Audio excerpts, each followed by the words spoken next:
Number 43. It's been vacant for a while. There's a guy named Will Setterfield who currently resides in the Guernsey. And I've been a big advocate of Will since he came to the club. I remember going to the practice match against Collingwood in 2019 at Morwell.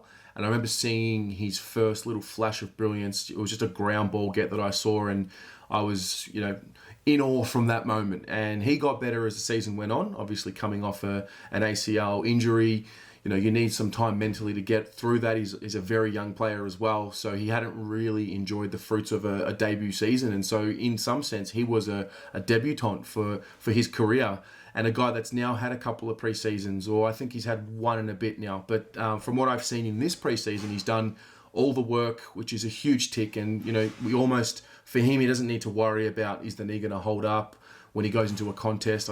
I would hope that he has that confidence in his body now. He's definitely added that layer of strength and muscle, and so you can see he's now starting to play the game based on his natural instincts. And that's what I've noticed of Will that I think is going to be very valuable for us in 2020 and beyond. His natural instincts, from what I watch as a footballer, are really, really promising. He averaged 16.5 possessions last year. Obviously, being that first year, we've got to be patient with him. I think he can up that to that 20 possession mark this year. I really think he's got that ability.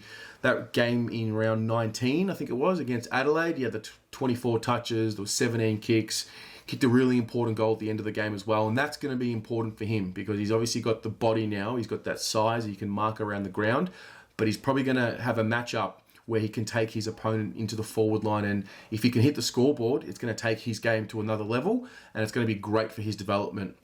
I still think we've got to be patient with him. He's still very young. It just doesn't seem like he's young because he's been in the system a few more years than the other guys, but due to injury, he hasn't been able to really get on the park consistently. So touch wood, he had a pretty good year last year, just getting through week to week. And hopefully he can take that next step this year. And I really genuinely believe he can. Anything around the 20 possession mark or more for me is where I think he needs to be at.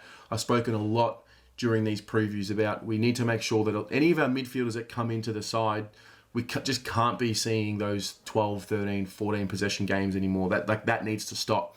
I think we have enough depth on the list now that if you're not doing that as a midfielder, if you're not winning enough of the ball, and if you're not, winning these contests, because that's where our game plan really revolves around. It starts at the contest and goes from there. Then, you're going to find yourself on the outer. But I think Will's going to keep himself above there all year.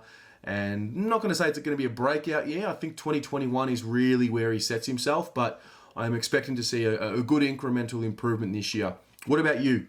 Where do you see Will Setterfield fitting into the team? Is he the Cripps? I guess that second fiddle to Cripps in the contest that we've been waiting for, or do you like him on the wing? There's a few different opinions here.